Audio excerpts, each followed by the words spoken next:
Hi, my name is Barry Sterling Mitchell. Today is Wednesday, October 5th, 2022, and this is Ben and Barry on football. What's up out there, y'all? This is your co-host Ben Dickerson coming into week 5 of the NFL schedule. Week 4 was quite an offensive juggernaut. Every team that won scored 20 points or more, every single one of them. And a lot of the losers did too. Oh, and by the way, I would be remiss living in Philadelphia to not say, even though I'm not a fan, the Philadelphia Eagles are still the only undefeated team left in the NFL. Yeah, and Eagle fans are reveling. Yes, Yeah. they're posing that now they're beginning to pose the question if their team is actually the best team in the NFL, which I think is really a crazy question to talk about only going into 5 weeks of the season. But let's face it, everybody does that every season from game one on. Who's the best team right now is an ongoing conversation. So right now, Eagle fans can throw their hat in the ring as to whether or not they feel like their team is the best team in the NFL. Well, when your line's rated number one on offense, and I believe practically on defense also, your quarterback's playing well. You've got a top-notch receiving core and a good running back, and they seem to be putting it together. Now, last week, the intriguing game of the week, I believe that was the Jaguars Eagles, right? Correct. The rain game, and it became obvious that Trevor Lawrence was not adept at handling a wet football. He had his Eagles got a lot of undeserved turnovers in that game. Yes, they did. So yeah, Well, I wouldn't say undeserved. well, I I'd say mean, they if were he fumbled the timely. snap, it's not like not like the pressure from the rush got to him. He just fumbled the snap. Well, what's it all about? Get turnovers, don't make turnovers. Don't give the ball away, get the ball. We're going to talk about that in the next session. Um, and you're right. Lots of crazy things. Now, for example, Ben, you got me watching a little bit of college ball, right? And I was watching. I don't know if that's the HBCU ball that they've been showing on the NFL channel on Saturdays. They have games, and usually they're Not always. games. Okay, teams at the end of the game, they're winning. They're going to take a knee, but they take a knee from the shotgun. Have you seen that? Yeah. Yeah. Does it make sense to you? Well, it's what they're used to doing probably in that particular program. And there are several programs like that.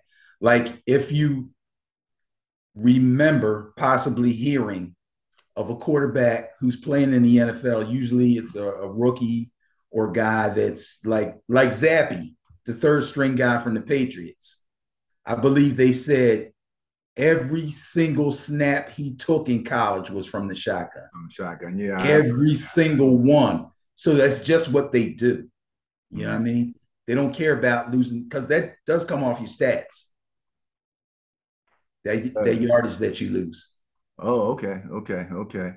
Well, that was one strange thing. There are a few other strange things. A little later on, we're going to talk about some of the stuff that happened with Tua, some questions about the dangers of football, the risks involved, and things of that nature. I've got some pretty stunning video footage that I took, I pulled up, and so we're going to have a lot of fun. But we're going to kick this off as usual with the Sterling Net Point Power Rankings, or as I sometimes say, the Sterling Pro Football Net Point Power Rankings.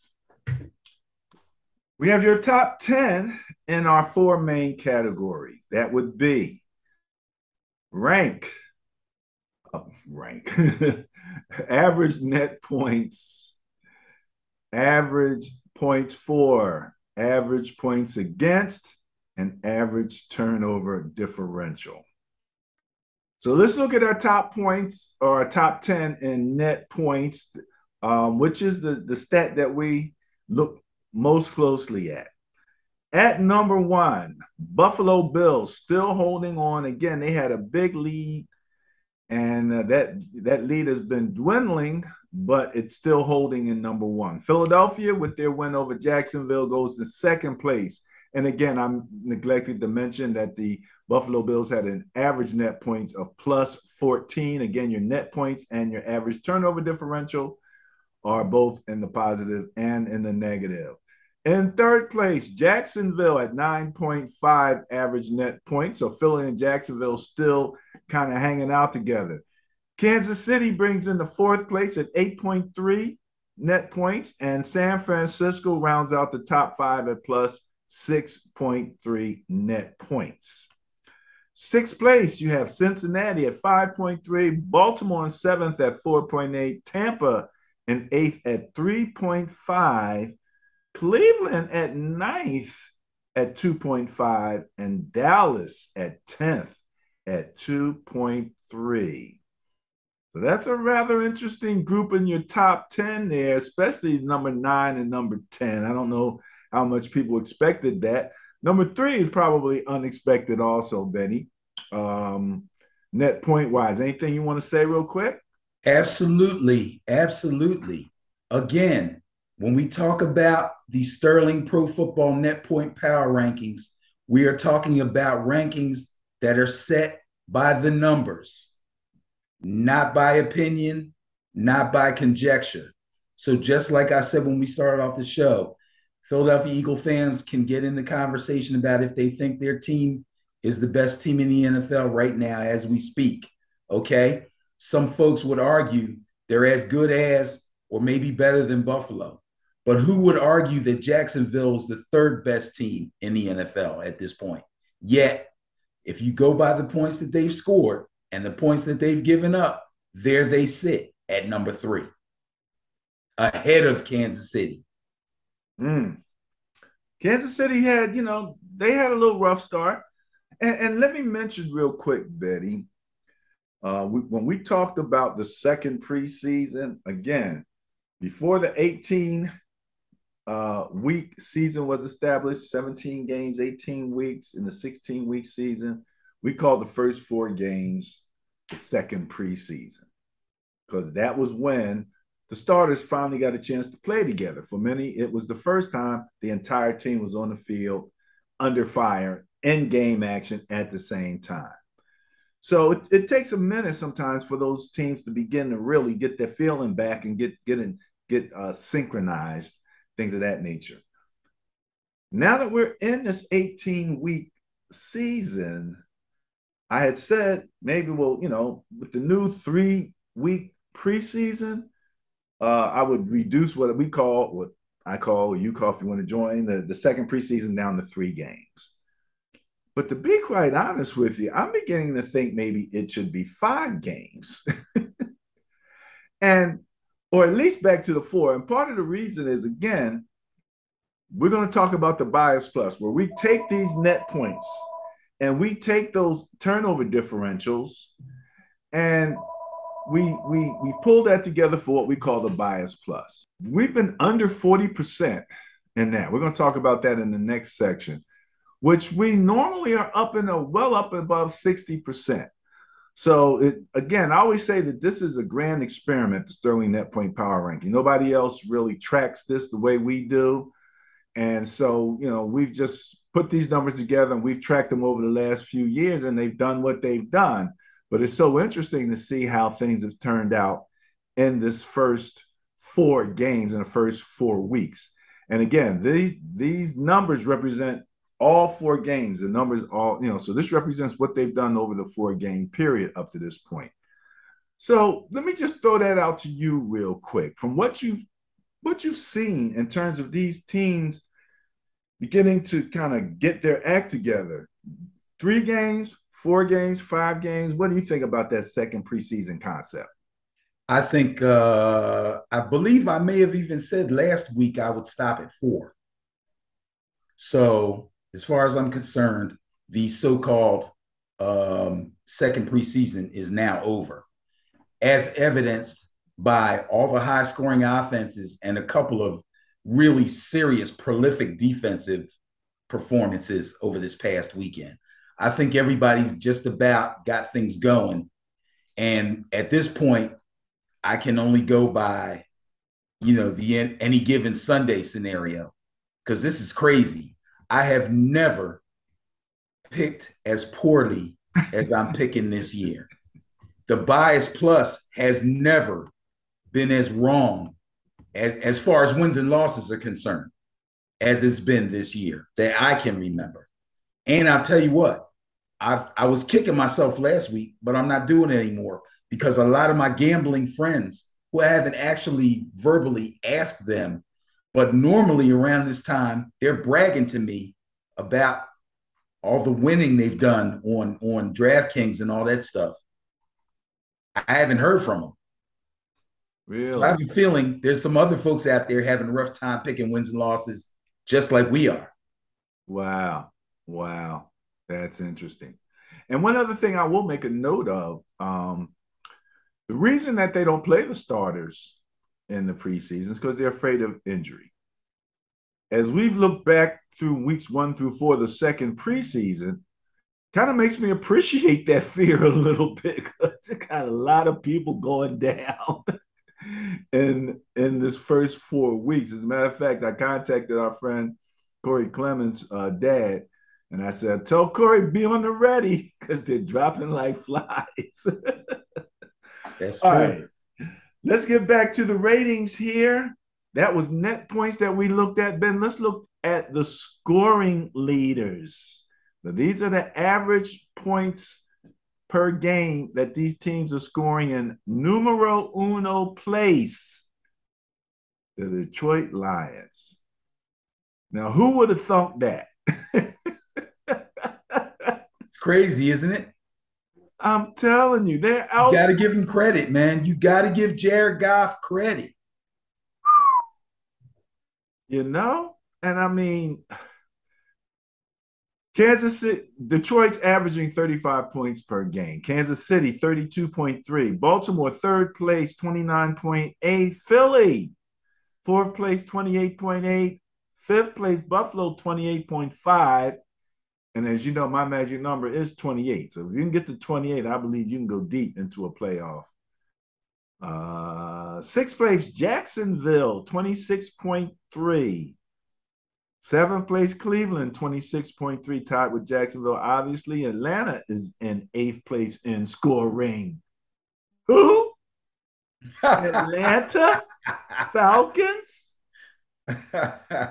Ninth place, the Miami Dolphins. And 10th place, although they're not getting it done in the win column, the Las Vegas Raiders.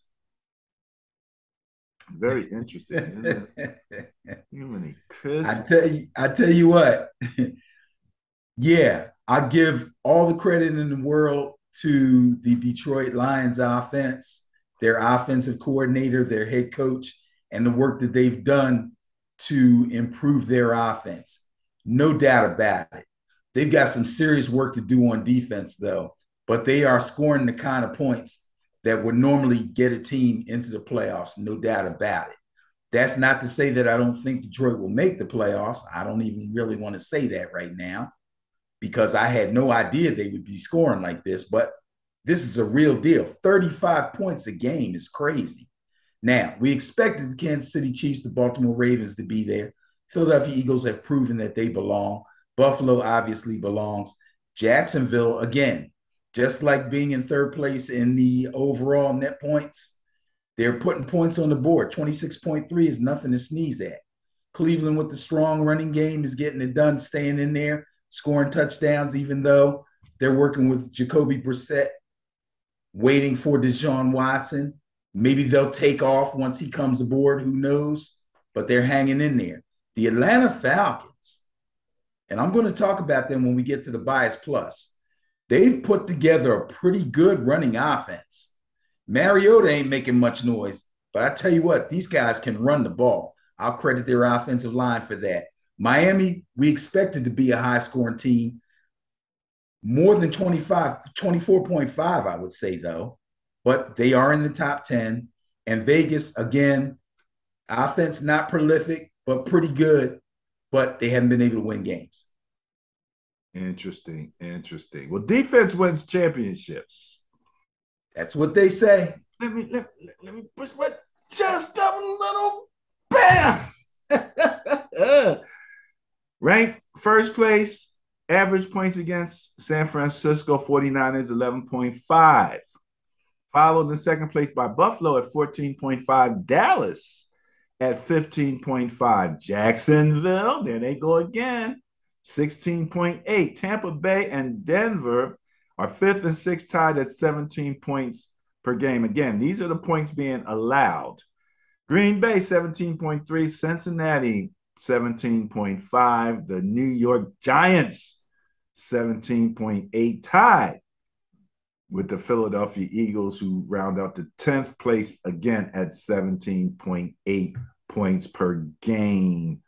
So these are the teams, the top 10 teams in terms of giving up the least amount of points. All right. Go ahead. I'm only going to say one thing about it. Well, I'm going to say two things. Number one, you doubted me at the beginning of the season when I told you how good your defense was going to be.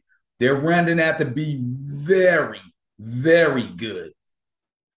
The second thing is, when the Eagle fans want to argue about who's the best team in the NFL right now, I'll just throw up. You're giving up 17.8 points per game, same as my New York Giants.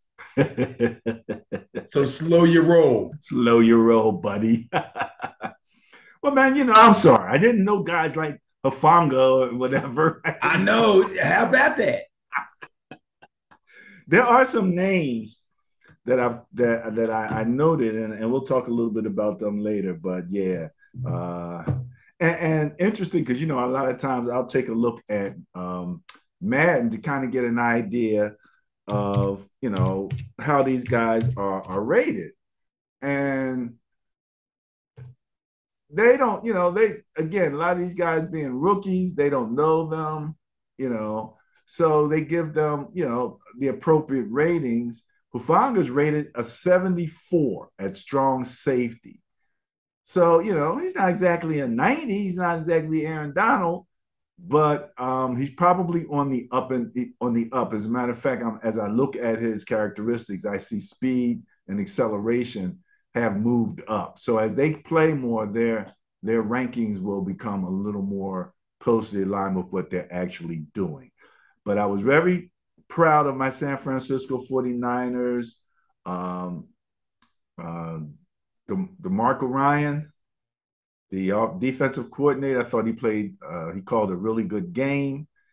And when you talk about the games a little bit later, and we'll get more into that. But there's those Dallas Cowboys at 15.5 points per game. If you're doing that, even Cooper Rush can help you win. And let's mention again, Cooper Rush quarterbacking the number 10 and average net points Dallas Cowboys. They're not in the top 10 in offense, but that's okay. Let's look at the average turnover differential 1 through 10. Philly, Baltimore, Arizona, Jacksonville, Tampa Bay, Dallas, Buffalo, Pittsburgh, San Francisco, and Cleveland. And that basically ranges between 2 for Philadelphia. And we know, again, they had a good turnover day against Jacksonville. Jacksonville was, last week they were in first place, but again, turning the ball over in that monsoon, they just really did not do a good job handling the ball. They wound up in fourth place at 0.8. So that's your turnover differential for your top 10. Anything else on this? No, I was watching the Philly-Jacksonville game, and I think I texted you during the game early on when Jacksonville got an interception. It's probably in the first quarter, and said something about them being number 1 in turnover differential, and you text me back, that's not going to last long. And sure enough, Philadelphia is now number 1, and Jacksonville has dropped to number 4. So, yeah, they had a real bad day protecting the ball. They didn't do well at all in the rain up here in Philly. But I expect Jacksonville to be hanging around near the top for a few more weeks at least. And again, being number 4 also in points against, tells me that their defense is much improved and is playing up to their potential, at least up to Dougie P's potential. I had no idea they were going to play as well as they've played so far. We got to see if they can sustain it. That is the question. That is the question. Okay, there we go. Let's move on to 11 through 20. All right, now, this is where we begin to run into some of the negative numbers, especially in their net point rankings. Again, at any point, half the league is in the negative. And that was one of the great revelations when I started looking at net points. So 11, Miami at 1.8. 12, Green Bay, tied with Minnesota at 13 at 1.5 average net points per game. And in other words, they are winning their games by an average of 1.5 points on a game-by-game basis. So their games are a little close there, you know. I mean, that Aaron Rodgers had us on the edge of our seat as he fought tooth and nail to overcome the assault from Bailey Zappi and the Patriots. I'm a fan of that guy now. You gotta be. You know what I'm saying? You gotta be. All right. 1.5. So that was Minnesota and Green Bay. Your New York Giants are 14th at 1.3. And Atlanta, with that good offense, is 15th at 0.5. So they're averaging a half a point more than what they're giving up over the last 4 games. Now, Detroit is minus 0.3. And we remember they were first in scoring. And notice on the APA, the points against, you still don't see them. So I'll just leave that right there for right now. Denver, negative 0.5. Las Vegas, minus 1. Carolina, minus 1.8. And Chicago, minus 3.3. Chicago's a weird story, man. I don't know what's going on with Chicago, man. I'll let you tell us that. So before we move on to points for and points against and turnover differential, anything else you want to say about this? I haven't completely put my finger on what's going on with Chicago either. I'm actually a little surprised to see them sitting at number 20. I thought they'd be lower, minus 3.3. They have somehow put a few points on the board, but their defense looks pretty hapless. They actually beat my Niners, right? Early on, another water. I think that's probably their only win. Yeah, Tsunami. So, but now that I say that, I look over here to points against, and I see them at 19.3, sitting in 11th place. So that can't be it. I think the problem is they don't score a lot, and they don't give up a whole lot. It's kind of the same, you know. I mean, if they're negative 3.3. I don't know what to say. They're just, I tell you this, they're not fun to watch. Yeah. Bears games are not fun to watch. All right, so you got your points for, we'll run through it real quick. 11, Seattle. What the heck? Gino, baby. Oh, my, let me tell you something. Gino must have heard me talking bad about him, and he got a 2. And he's letting it fly. I played the Seattle Seahawks in Madden, and Gino was firing that ball around the place like Tom Brady. I'm like, what the heck is going on here? Oh, my goodness. Gino. Oh. Toast. Right. Toast to Gino. Toast. I got coffee. I'll give him a toast. All right. LA Chargers. Scoring 23 points per game in 12th place. 13th, Cincinnati, 22.8. 14th, Arizona, 22. 15th, Minnesota, 21.5. Tampa Bay, right below them at 16th, 20.5. 17th, Carolina, 19.5. And then you got 18th, 19th, and 20th place, New Orleans, the Jets, and the Giants all coming in at 19 points per game that they're averaging.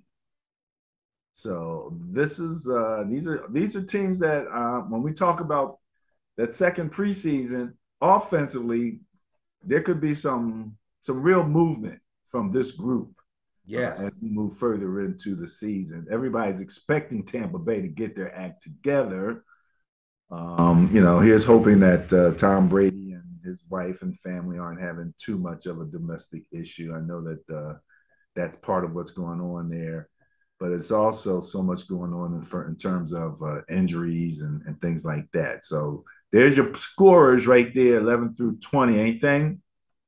No, just happy to see the Giants putting up a consistent 19 points per game. Sometimes it looks like they're doing it with spit and bubble gum, but somehow they're getting it done. The Jets are a little surprising, able to put up 19 points per game. Zach Wilson's back. That's a big deal for them. Tampa Bay, I'm sure, will move themselves into the top 10 once everybody's back and healthy. They showed that they could almost get it done with Mike Evans by himself. So Brady and Evans are prolific. Godwin, this was his first day back from his injury, so he'll only get better. Cameron Brate has got to start playing better. He's got to start playing better. If he doesn't start playing better, they're going to start looking for another tight end, or some calls are going to go out for Gronk. This is crazy. This guy, and he got his bell rung. So now I don't know what I'm going to get out of him. Kirk Cousins is coming around, and I expect Justin Herbert to move into the top 10 in scoring also with the Chargers. All righty. Defensively, Chicago, 11th place. Minnesota, 12th. Carolina, Indianapolis tied at 21.3, taking up 13th and 14th. Pittsburgh, 22.5. Miami, 22.8. Houston, coming in 17th, 23.3. The Rams, 23.5 at 18th place. I don't believe people were expecting to see the Rams at that point in terms of their defense. Cleveland, 23.8, and New Orleans, 24 points. So this is how many points these teams are giving up per game. Chicago through New Orleans. Benny, I'll do average turnover differential now. I'll turn it over to you. 11 through 15, everybody's tied at 0.3. That's Houston, the Chargers, the Giants, Cincinnati, and Minnesota. And then 16 through 20, they're tied at 0. So they're breaking even in Chicago, Miami, Tennessee, Kansas City, and Denver. All right. 11 through 20. What you got? Okay. All I got to say about it, average points against, what comes to mind when I look at this list from 11 through 20 is how many defenses I thought were going to be really good this year that have proven to be not very good at all. Number one, the Colts. I'm surprised at them. The Rams also. Come on, man. 23.5 points per game you're giving up. Cleveland also. And the Saints. Saints were predicted in fantasy realms to be really good this year, and they haven't been good at all. They're basically Marshawn Lattimore and a bunch of stiffs. This is crazy. They put Lattimore on the other team's best receiver, and he plays great. He has highlight plays every game. What's the rest of the team doing? Giving up 24 points a game, that's crazy. Turnover differential, I'm not surprised. This is a middle group, and you're pretty much getting middle results. As you can see, 1, 2, 3, 4, 5 teams there, all 0 on board, meaning they're giving up the ball at the same rate that they're taking the ball away. Absolutely. Breaking even there on the turnover differential. That's 11 through 20 there. All right. We're going to finish this out with the bottom third, which we're going to have as 21 through 32. And Arizona, minus 3.8. You'll notice these are all negative numbers from this point on. Pittsburgh and the Chargers, minus 4. New Orleans, Houston, Seattle, minus 5. That's 24 through 26. 27-28, New England and the Rams, -6. The Jets and Tennessee, well, the Jets are 29th at -6.3. The Tennessee Titans at -6.5. The Colts at -7. And the Washington Commanders are commanding last place in net points at -8.5. Whew. Well, there's your group there, Benny, your net point group. You want me to go through the other Yeah, categories man, first? you might as well keep going. I don't have a lot to say about these guys. Well, You average points somewhat for the scoring group. Now, we see that 21 through 26, they're all in that 18 points per game realm, 18.8 down to 18.3. That's Tennessee, Green Bay, Pittsburgh, New England, Washington, and Houston, all scoring about 18 points per game. Dallas, 17.8 points per game, tied with my Niners. Cooper Rush at 27th and 28th scoring. So we aren't scoring a bunch, but again, we got the defense that's keeping us in there, and we are zero point 0.3 points ahead of the 29th place LA Rams at 17.5. Denver is 30th at 16.5. 31st is Chicago at 16. And at 32nd place in scoring are the Indianapolis Colts. Interesting. Very last place in scoring with Matty Ice there. And Matty Ice, he had a pretty good game last week, didn't he? he was okay. He was okay. All right. Let's look at defense real quick. 21st, your favorite whipping team, the Kansas City Chiefs, 24 points a game given up. 22 and is 24.8. That's the Patriots. 23rd and 24th place, that's your Raiders and your Baltimore Ravens, giving up 25 points per game. Is that one of the teams you thought was going to have a better defense, Benny? Absolutely. Well, they're not much better than the Atlanta Falcons and the Jets and the Tennessee Titans, giving up 25.3 points per game. Atlanta, Jets, and Tennessee, that's 25th through 27th. Arizona is coming in at 28th at 25.8. The Commanders, 26.8. That's how you get the last place, when you're right down in that area in defense. The Chargers, 27 points per game they're giving up. Seattle, 28.8. And, well, look who's in very last place. The team who was in very first place in scoring. So now, ladies and gentlemen, you see, they're scoring 35 points per game. They're allowing 35.3 points per game. Consequently, their net points is plus 0.3. Simple as that. That's all we do. We take a look at it. We do simple math.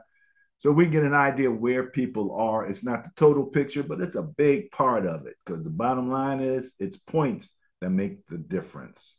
As you can see on the average turnover differential, Seattle breaks even in 21st place at 0, and then everyone's in the negative from 0.3 down to the last place, New Orleans Saints, at 1.8.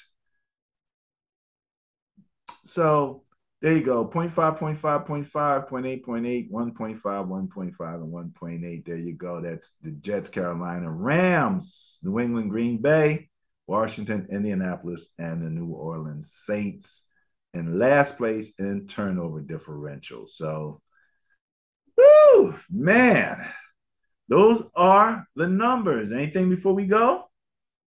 No, I'll just say there's some teams on this list between 21 and 32 in the average turnover differential that are going to be hard pressed to win games if they give the ball away more than they take it away. It's just going to be tough. I mean, I know the Rams are the defending Super Bowl champions, but if they keep giving the ball away more than they take it away, it's going to be tough for them to win games. Same thing for the Green Bay Packers. It's going to be tough. Yeah, at some particular point, Aaron's going to come up against a team who can put some points up on the board. I don't. Is that your Giants, Benny? What, they can put points on the Put some board? points up on the board. You can put uh, 19. I don't know if that's going to be enough to win, but again, we're talking turnover differential. If they give the ball away, then they put themselves in a position to lose, even to the New York Giants.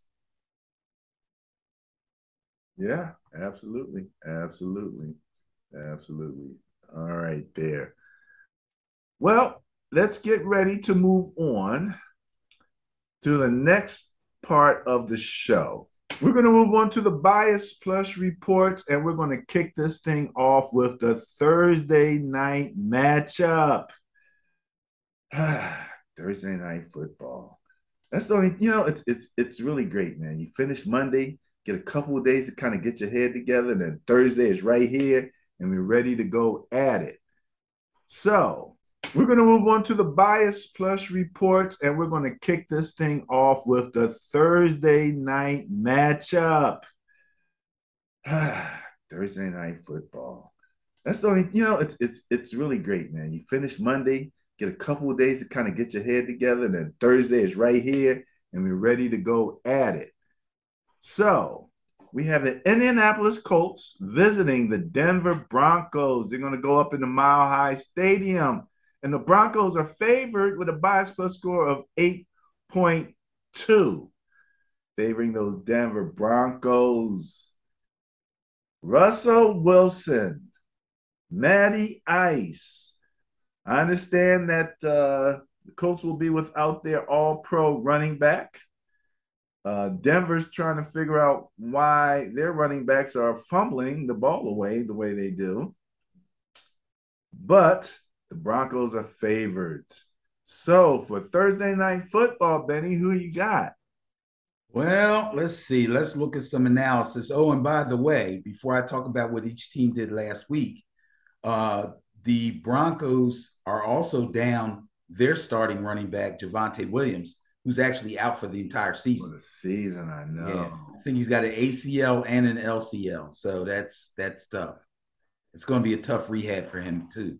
But keep our fingers crossed for him. So anyway, in the offseason, the Colts brought in veteran quarterback Matty Ryan to game manage a run-centric offense that's led by their number one running back, Jonathan Taylor. He's actually the number one running back, or was the number one running back in the league last season, even over Derrick Henry. They now find themselves leaning on Ryan far more than they wanted to because their run game is no longer dominant. I don't think it's completely on Jonathan Taylor, but I'm also not sure if it's completely on the offensive line. I know they've made some changes.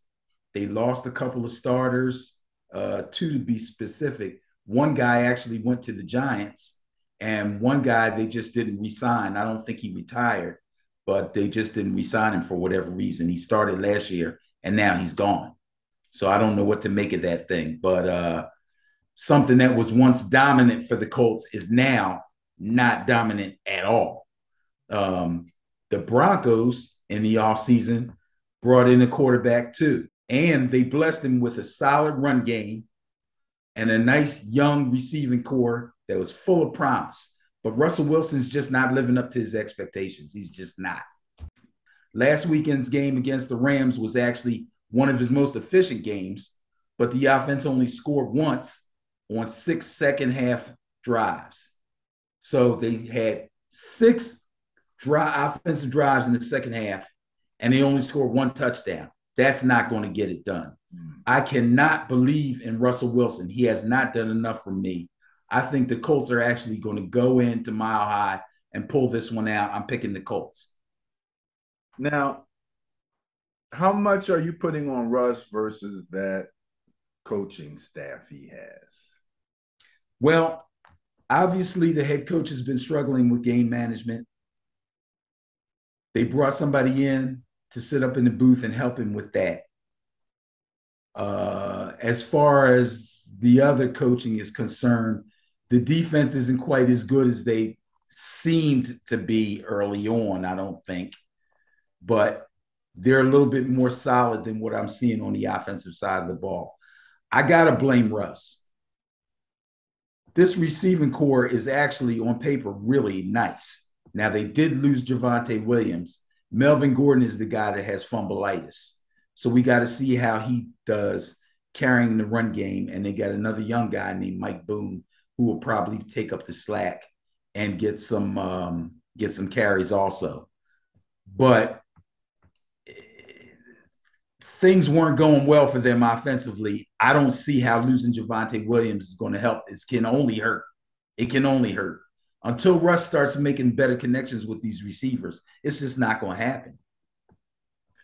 Well, both teams are in the negative in terms of net points. Denver coming in at minus 0.3 and Indianapolis at -7. So obviously that favors Denver. They're less negative. Denver scoring 16.5 points a game, and Indianapolis is giving up 21 points per game. Indianapolis is scoring 14, and the Denver Broncos are giving up 17. So I get the feeling that this is what do we call it? An undercard, but it'll be a close one. It's undercard, right. You know, they're not that far apart, and both teams have things they really got to get together. So I mean, when one offense is ranked 30th and the other is ranked 32nd, you know, and the one thing that Denver has going for it, again, they're ranked 6th defensively as opposed to Indianapolis at 14. So you're going with the Colts, right? Yes, I am. And I'll admit that'll be an upset if it happens. But if I go veteran quarterback versus veteran quarterback, I'm going to put my money on Matt Ryan in this one. Okay. And like I said, I think you said he had a decent game, but, you know, I heard some, like, they were throwing some kudos his way. Like, he actually, you know, led some drives and things. So we'll see how that all works out. Okay. That wraps up Thursday night football. Ben's going with the Colts over the Broncos and not going with the bias. All right, Benny. Next up, it's the New York Giants going into Lambeau Field. Look who's got the bias. The Green Bay Packers, and the bias plus score of 0.9 favors the Giants. How crazy is that? How crazy is that? I know. But Benny, you want to hear why it's so crazy even more so? Sure. Well, if you remember, Green Bay came in 12th in net points at 1.5. Right. Giants came in 14th at 1.3. So they were only 0.2 net points apart going into this. However, the Green Bay Packers ranked 29th in turnover differential at minus 0.8, and the Giants ranked 13th at 0.3. Wow.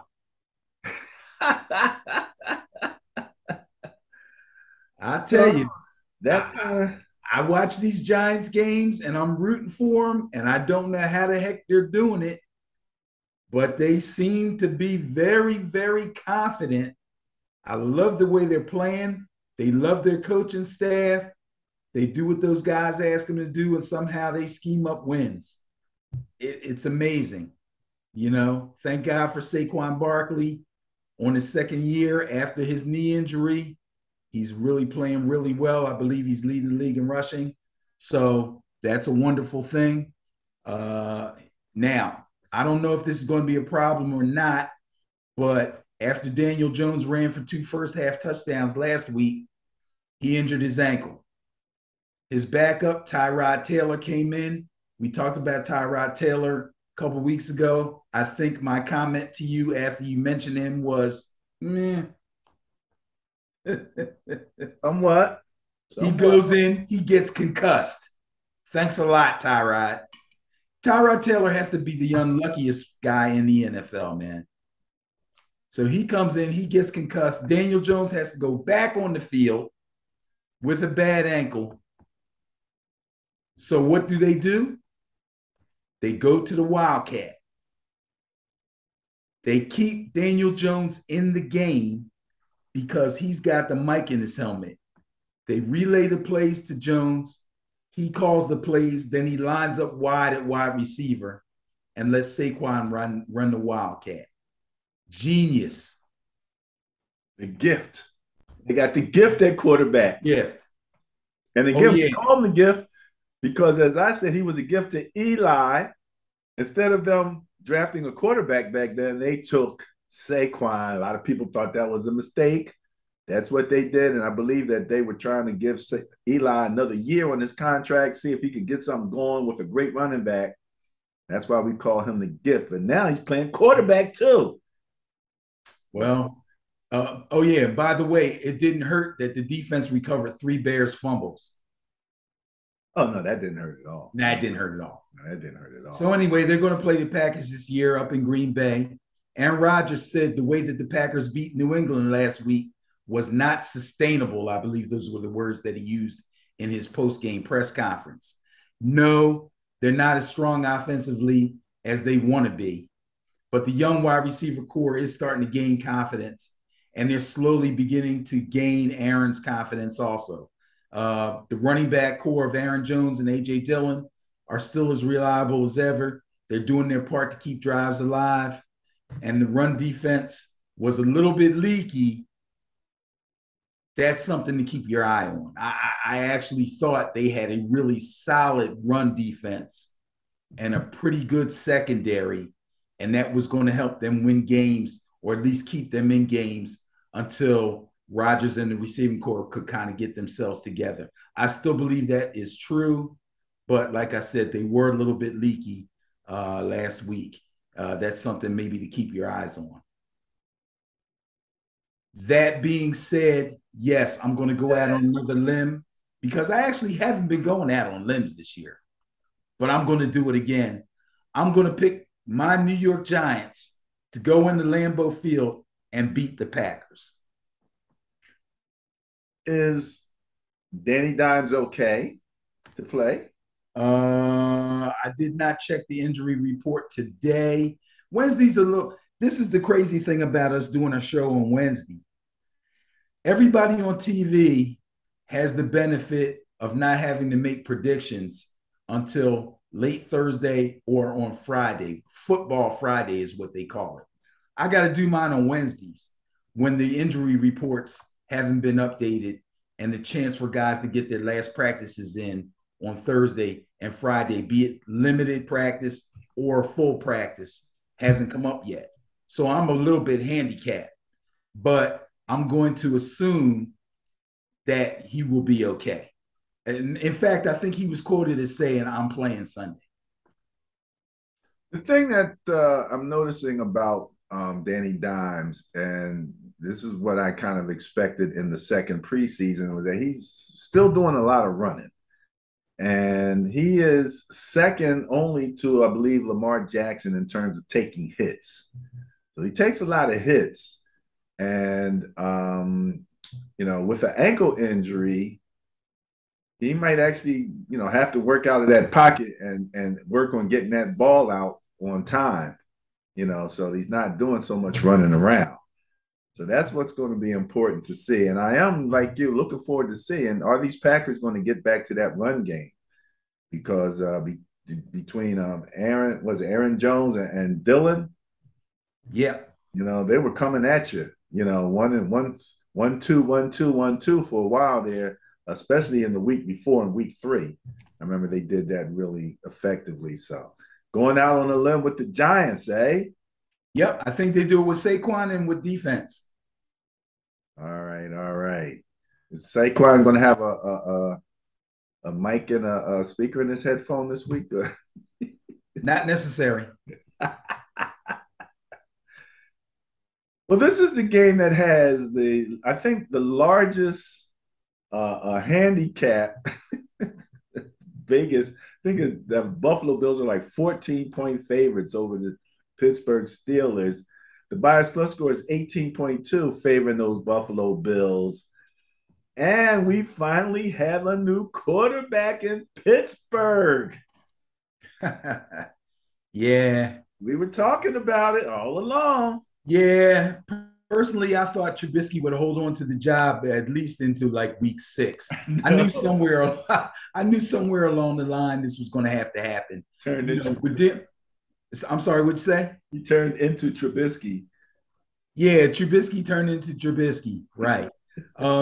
The problem was, or the reason why I thought he would last a little bit longer was because Mike Tomlin. You know, I thought Tomlin was going to give him every single little tiny opportunity to hold on to the job, if for no other reason than to keep some kind of veteran continuity at the position in hopes that they could roll along and get a few wins here and there with Mitchell Trubisky. The guy's just too doggone erratic. Tomlin couldn't take it anymore. He pulled the trigger at halftime against the Jets, and he put in Kenny Pickett. Now, I believe Kenny Pickett is their quarterback of the future. That's what they drafted him for. That's what he's going to be. I think Kenny Pickett is the best guy for the job on this particular team. What I'm hearing from most of the so-called experts is that they're a week late making this move. The time to make the move was after the Steelers played on Thursday night the week before, because then they had the long week with some extra days to give Kenny Pickett extra reps in practice with the number one offense. Makes sense, okay? But now they're throwing him out there without those extra reps and against the Buffalo Bills. Not a good formula. Not a good formula at all. So all I can really say about the Bills is they bounced back in a big way from a bad loss in Miami a couple weeks ago, and they fell behind early against Baltimore, but came roaring back and pulled the game out at the end, as they should have. The Bills are still the Bills. Steelers are in trouble. This one could get ugly. Take the Bills. Yeah, I think that's an easy one there. All right. The LA Chargers at the Cleveland Browns. Jacoby Brissett. Bias plus score is 6.5, favors the Cleveland Browns. And I don't think you would have expected that, especially without the Browns starting quarterback earlier on, because you liked the Chargers, didn't you? I like the Chargers quite a bit before the season started. They've stumbled out of the blocks, but that's okay. I still believe in them. I'm going to stick with my earlier prognostications that I made in the preseason about them making the playoffs and going far. However, I look for signs of encouragement, and this past weekend, I did get some. So it was a week ago that I called him out for being MIA and disappointing multitudes of fantasy owners around the world, including myself, Austin Eckler. I'm like, dude, where are you? Well, he showed up. He made an appearance in Houston, and he caught a TD pass, and he ran for 2 touchdowns also. Justin Herbert played well. He stayed relatively clean. He racked up 340 yards through the air, and he threw for 2 touchdowns. That's very promising. I think the Chargers are starting to get it together. I'm still keeping an eye on that defense, though. As good as the Cleveland pass rush has been, they only got to Marcus Mariota again in playing the Atlanta Falcons last weekend. They only got to Marcus Mariota once, and they gave up 202 yards on the ground. Oh, my goodness. Not good. Chargers go to the dog pound and beat the Browns. I'm going with the Los Angeles Chargers. Oh, are you really? Yes, I am. Going with the Chargers. The Chargers defense is ranked 30th. They're giving up 27 points per game. I know. Cleveland's offense is ranked 7th. They're scoring 26.3 points per game. So that's my third road team I picked so far. Looks crazy, doesn't it? Yeah, I tell you. All right, Mr. Out on the Limb. Here he goes. All right. Hope you're keeping a note of all of that. Well, we talked about those Chicago Bears, and we talked Mhm. about the Minnesota Vikings. It's interesting. As I watched the game, I made a note. It said after looking like Kirk Cousins was about to take over the game in the first quarter, he reverted back to the real Kirk Cousins, including the turnover and interception. Yeah, they barely got by in that game. They really did. But I expect that the bias plus is probably going to hold because we already talked about the Bears and their struggles. 5.1 is the bias plus score favoring the Minnesota Vikings. You can talk bad about the Vikings all you want. You know I'm sticking with my man. Okay. This was a division matchup, but these two teams are heading in different directions. The Bears are a mess. When your team turns the ball over 3 times and your quarterback gets sacked 6 times and your defense gives up 262 yards on the ground, you're going to be hard pressed to win. I'm sorry. That's just, they're a mess. Meanwhile, the Vikings are actually rolling, believe it or not. They're 3-1. They're putting up big numbers offensively, and the defense is playing pretty well. Now, yes, I'd like to see the defense play a little bit better, but they're playing pretty well. Kirk Cousins has been hot. Justin Jefferson is starting to wake up. Things are going pretty good in Minnesota. I like them. They're going to beat the Bears with no problem. All right, no problem. Well, 5.1 points is nice, healthy bias plus. Again, we're averaging, so, you know. Detroit Lions at the New England Patriots. Bias plus score 6.2 favors the Lions. Are the Patriots going to be able to score with those guys? I guess that's the bottom line. That's the question, because if it's the one thing we know that the Lions can do is they can score.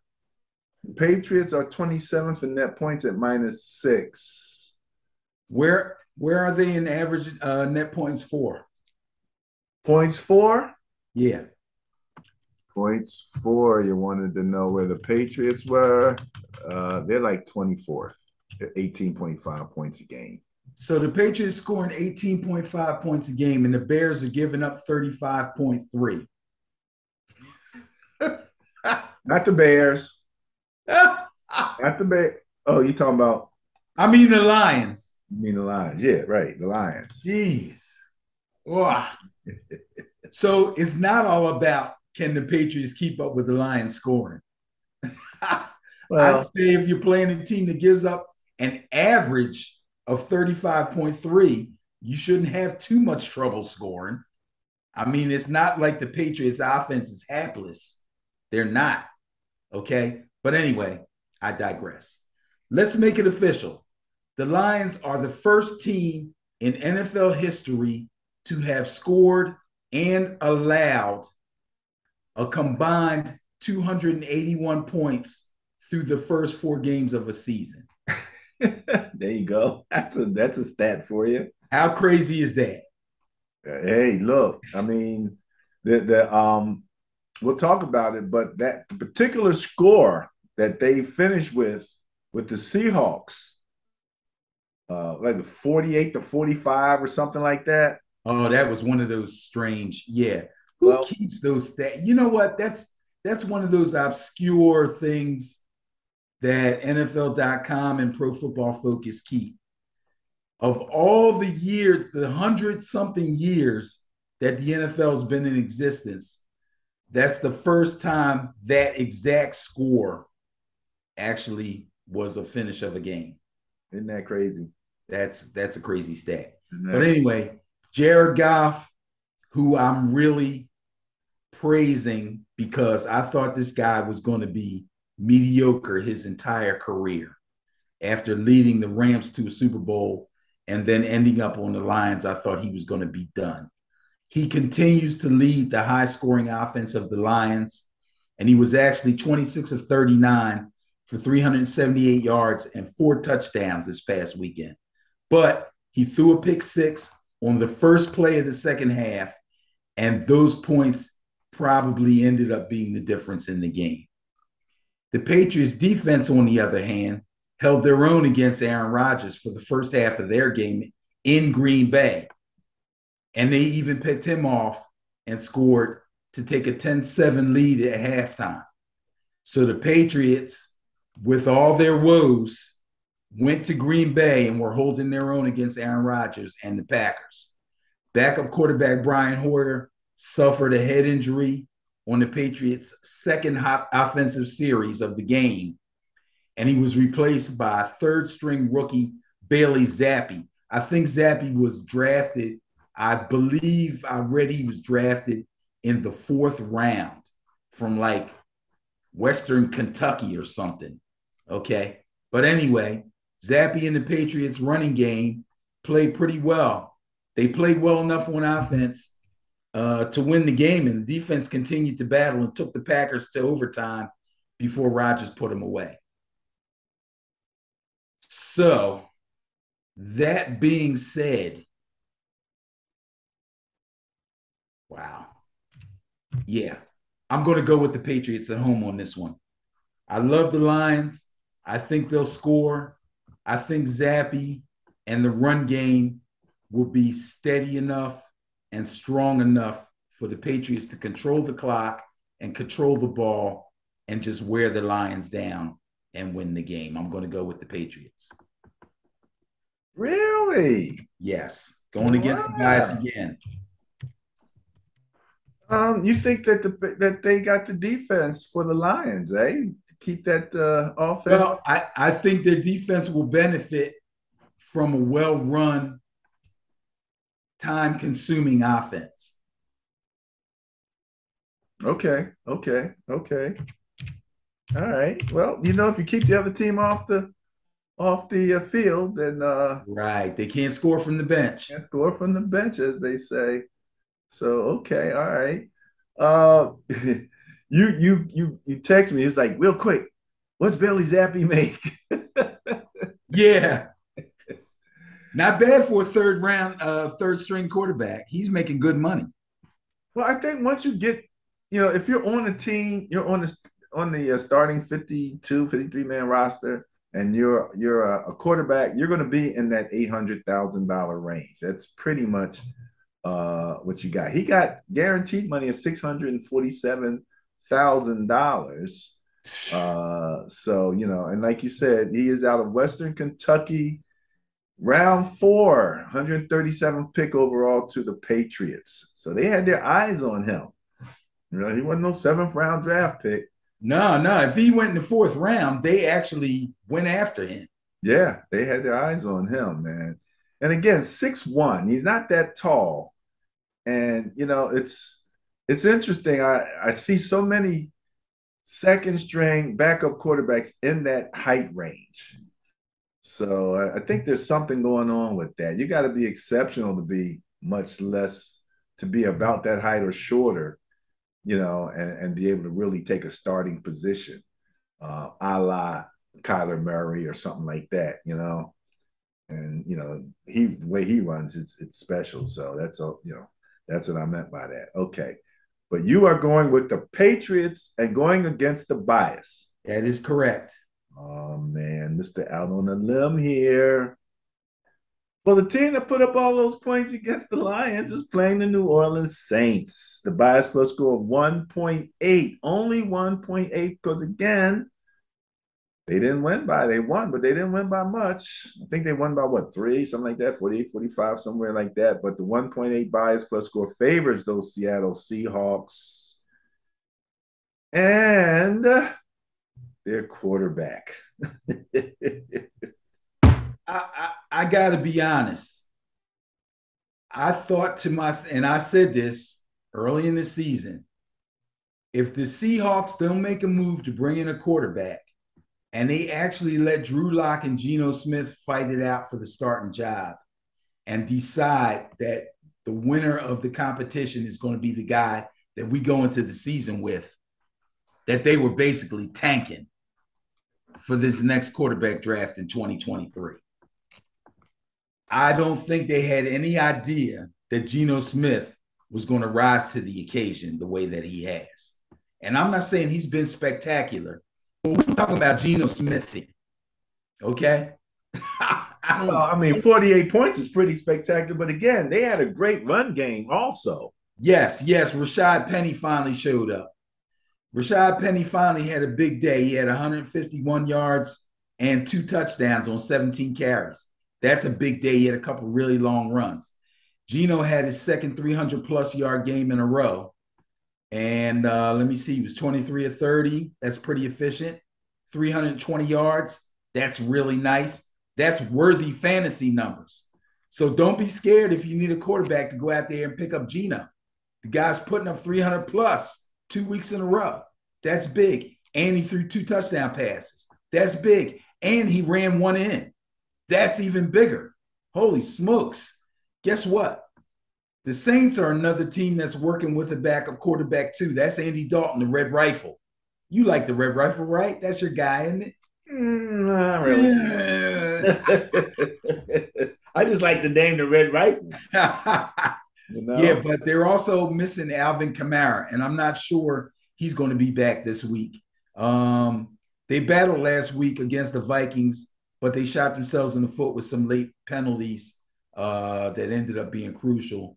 I don't think they're going to win the game anyway. I'll tell you the truth. I like the direction that the Seahawks are going in. I really like what Geno's doing. I can't make myself go against Geno right now. He's exceeding all my expectations. I'm picking the Seahawks to go into the Superdome and beat the Saints. But I'm going with the bias. Going with the bias with the Seattle Seahawks. Last week, I made a note here of the return of the 2 quarterback system for the Saints with Taysom Hill back in the game. Oh, Lord. Yeah, he's back in. So the Red Rifle is, they might not have wanted to do that with Jameis, but apparently they don't have a problem with doing that with the Red Rifle, especially in the red zone. We'll see how that all works out. So you going with the Saints? It's a close. No, I'm going with the Seahawks. I'm sorry, going with the Seahawks, going with the bias. All right, there you go.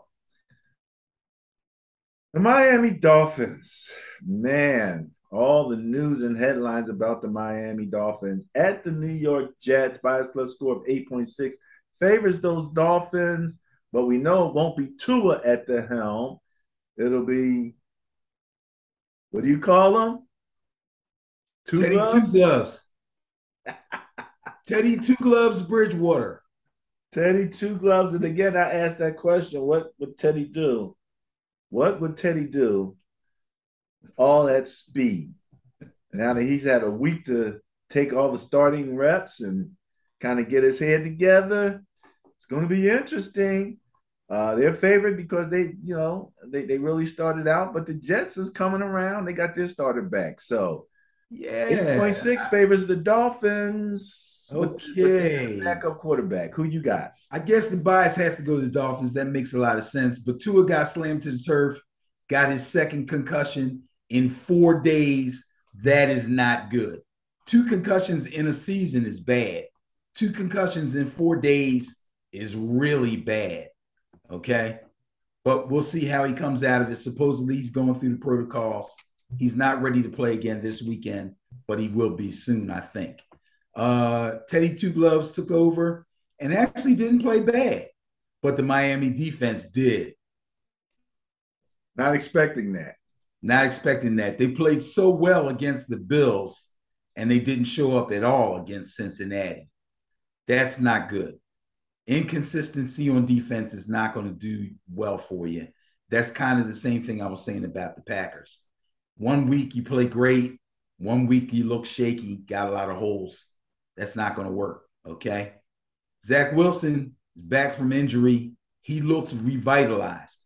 He didn't have great numbers, and he did throw 2 interceptions, but he put together a fourth quarter, 10-play, 65-yard drive with a couple of really nice throws mixed in and led the Jets on a comeback victory over the Steelers. I like that. I like that. Zach Wilson looks like he's coming along. I am going to pick the Jets to beat the Dolphins at home in MetLife and have their fans going crazy. Oh my goodness. I'm taking the Jets. Oh my goodness. He's going with the Jets. Okay. All righty. All righty. Well, let's see I here. got nothing to lose, bro. My picks have been horrible the first 4 weeks. Yeah, I know what you're talking about. All right. Atlanta Falcons at the Tampa Bay Buccaneers. Bias plus score 4.6 favors those Buccaneers. We already talked about the Falcons being a little bit surprising. Yeah. Here's a little irony for you. The team that's known for their running game was defeated by a more dominant run game led by a couple of backup running backs. Okay?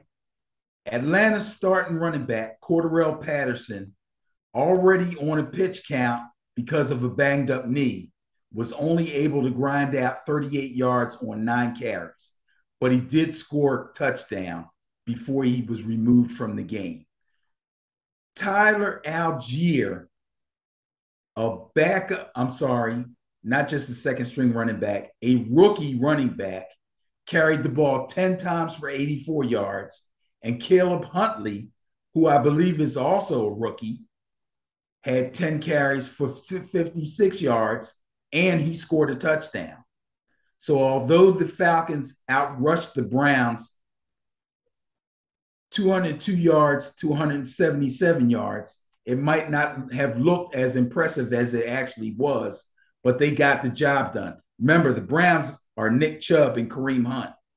They put together 177 total yards on the ground. The Falcons put together 202 on the ground without Cordarrelle Patterson, who was already having a really good season. I credit the Falcons' offensive line for being able to keep things going for them with 2 really young running backs.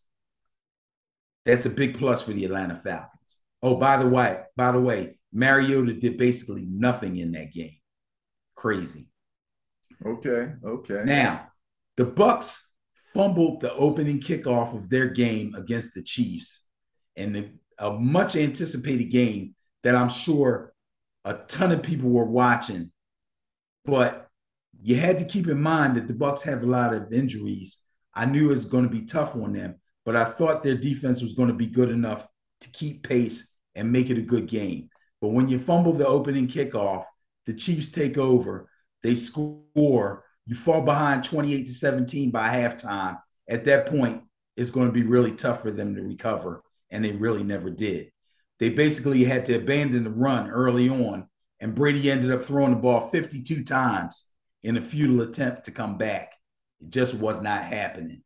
Again, I think the Bucks will do better once everybody's back and healthy, but definitely not enough firepower to come back against the Chiefs. That being said, I don't think they'll have too much trouble handling the Falcons. It's a division matchup. It's important. It's one of those win the games you're supposed to win type scenarios. Okay. They have to win that game. It's a division game. The Falcons going to give them some trouble on the ground, but Mariota is not going to be able to throw the ball well enough to help the Falcons beat Tampa Bay. Take the Buccaneers. They should win with ease. But you just said about winning the games you're supposed to win. My quote early in the preseason was from George Kittle. He said, "We got to win the games we're supposed to win." Absolutely. And the ones we're not supposed to win. My you man. Always hope that you win some of the games that you're not supposed to win. If you can win all the games you're supposed to win and win some of the games that you're not supposed to win, you should actually be in pretty good shape. Be in pretty good shape. All right. You're going with the Buccaneers, going with the bias. Yes, sir. Tennessee Titans at the Washington Commanders. Oh, he's got to put a little chest in it when you say Commanders. Bias plus score 3.5 favors the Tennessee Titans, though. Yeah, it's only 3.5, but I tell you, the Commanders aren't looking good. So last week, Ryan Tannehill threw 2 first-half touchdown passes, and the Titans defense made 3 crucial stops in the fourth quarter and they were able to hold off the Colts, whose own defense was battered and bruised by Derrick Henry. He ran over him, through him, around him, and he caught some passes and ran a couple people over. So Derrick Henry looks like he's back. The offensive line looks back. It looks like it's back. And Tannehill did what he had to do. On the other hand, for the Commanders, Carson Wentz pretty much continued to be Carson Wentz. Not to mention, they were playing the Cowboys, who have a furious pass rush. There's no way Carson Wentz was going to stand up to the pass rush. He was only sacked twice, but he got hit 11 times. Rough. Yeah. And he Especially if you're supposedly a mobile quarterback. You're supposed to be able to avoid that stuff. Bro, they don't want him running because he's had a lot of bad luck over the years running. Fractured back, concussions, all that other stuff, okay? But he's not and never was a great scrambler, okay? And again, when you get hit 11 times and the defense doesn't get penalized, that means they're within a step and a half of getting to you before you let the ball go. That means your offensive line is either leaky or you're letting the ball go late. 11 quarterback hits, I don't know. I don't know if he's going to cash it in before the season's over. Heineke better start warming up, bro. It's not looking good. Okay? Take the Titans over the Commanders. Yeah, I know what you're saying. The Commanders, again, are in absolute last place in net points at minus 8.5. So, yeah, you're absolutely right. I mean, Tennessee's only 30th place at minus 6.5, but they're doing better on the turnover side of it. So that helps bolster the bias plus in their favor. And you are going with the bias plus here. All right. Houston Texans at the Jacksonville Jaguars. Bias plus score 15 favors the Jacksonville Jaguars. You want to take that, Benny? I know you like Davis Mills. What's going on? I do like Davis Mills. So let's talk about the Texans. You know, I also love Lovie Smith. Okay. I want Lovie Smith to get every opportunity to try to turn this team around. I hope they hang on to him and don't fire him. They're not going to win many games.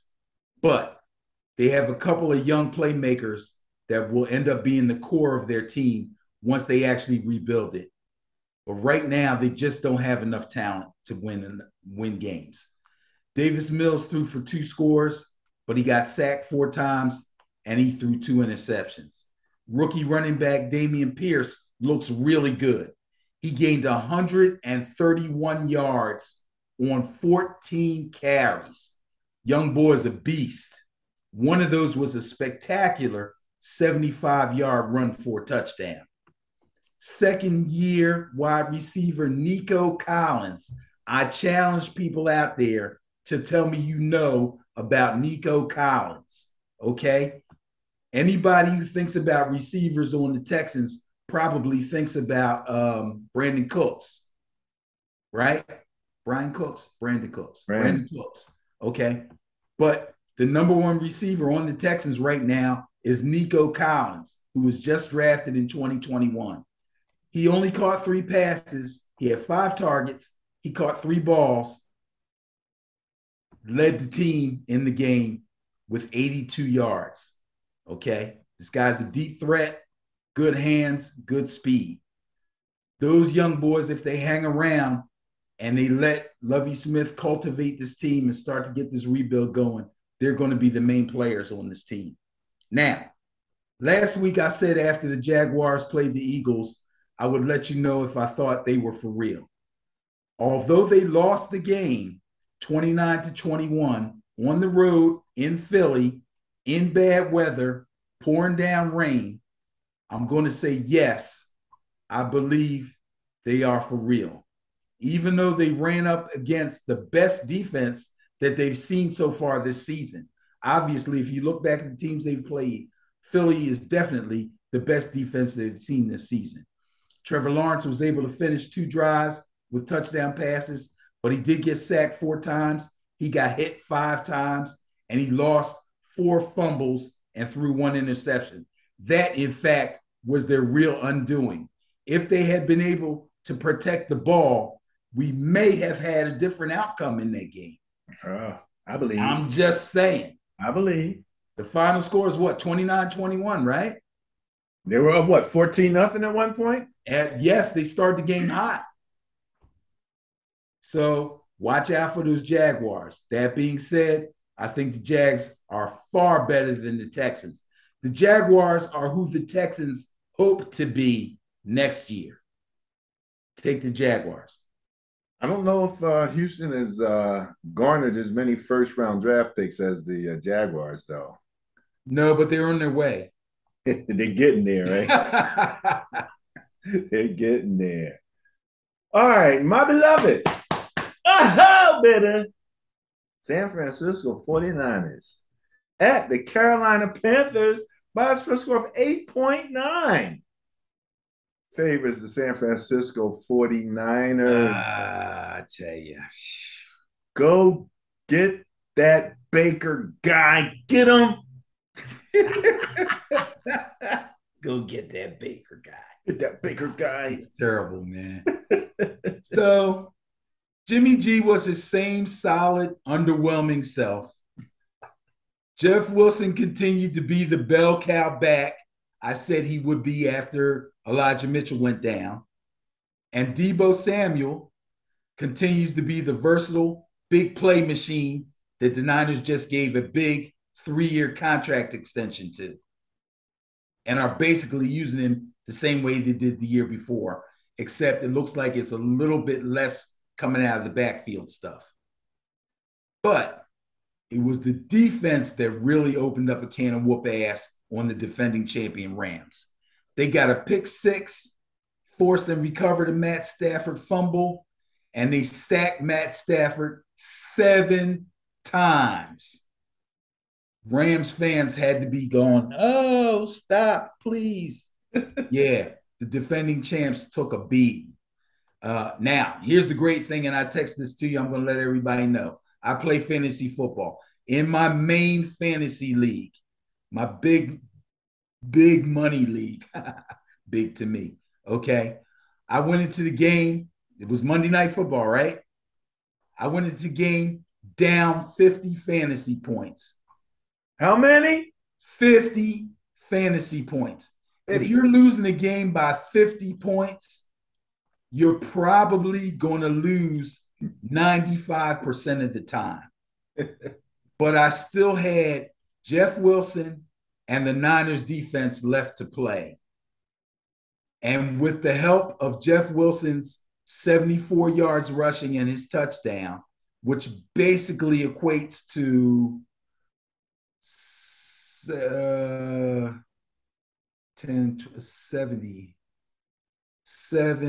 and 6. That basically equates to like 13 points. Okay. And the defense did the rest. I won the game going away. Wow. I actually ended up winning by like 10 or 12. Jeez. Yeah, it was amazing. It was amazing. I'll send you a Niner jersey. Yeah, I love the Niners defense. I really do.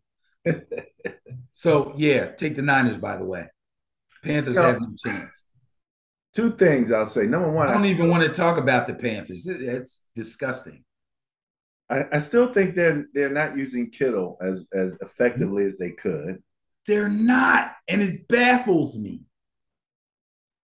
And the other thing is, on that Deebo touchdown, you talking about that catch could have been an interception. Yeah, everybody's talking about all the tackles that were missed and the tackles that he broke, but the catch was actually a really good catch. That was a bit of an errant throw. Yeah. And he had to go up and get that thing. Yes, he did. Yes, he did. Against the defender. Yeah. I mean, the defender was right there. He was right there. He was right there. You know, he basically took that ball and then took it into the end zone. And again, I want to throw out kudos to Brandon Ayuk for the last block of that touchdown. Yes. Yes, with authority. With authority, man, went down. And let's not leave out Jalen Ramsey and the business decision that he made. Oh my goodness. They asked Debo what was Ramsey doing. He said, I don't know what he was doing. And the guy said, Debo is a fullback that runs a 4-4. You don't want to get in his way. That's an interesting thought. That's an interesting thought. Well, that is the first of the 4 o'clock games on Sunday. So we get to that group of 4 o'clock games, and you and I like that group, especially because when you're watching Red Zone now, you're down to just 4 games, and you really get a lot of those games. You're going with the 49ers on this? Yes, I am. All right, we're moving right along. Well, those LA Rams, they had enough problems with the Niners, and now they got to deal with a serious rush coming from the Dallas Cowboys. Yes, sir. And I'm talking about Cooper Rush. No, I'm just joking. No, you're talking about that Cowboys D rush. Yeah, that's what I'm talking about. Yes, sir. Highest plus score of 9.3 favors those Dallas Cowboys. Can LA Rams get back on track, Benny? I don't know. First of all, after another dominant defensive performance was turned in by Dallas last weekend, they completely overwhelmed Carson Wentz. The guy had no chance.